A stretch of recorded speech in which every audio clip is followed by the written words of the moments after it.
mobile बिना मनवा ना लागे राजा, मोबाइल बिना मनवा ना लागे राजा,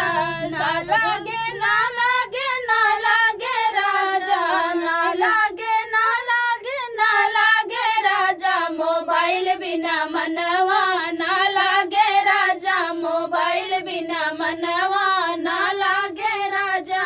सास बिना लागे ससुर बिना लागे, सास बिना लागे ससुर बिना लागे, देवर बिना मनवा ना लागे राजा, देवर बिना मनवा ना लागे राजा, मोबाइल बिना मनवा ना लागे राजा, मोबाइल बिना मनवा ना लागे राजा,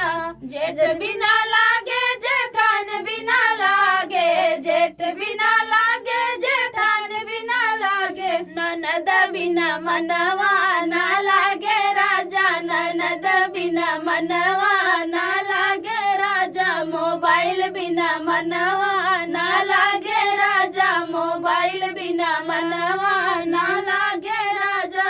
गाँव बिना लागे पड़ोसी बिना लागे, गाँव बिना लागे पड़ोसी बिना लागे, यार बिना मनवा ना लागे राजा हो, यार बिना मनवा ना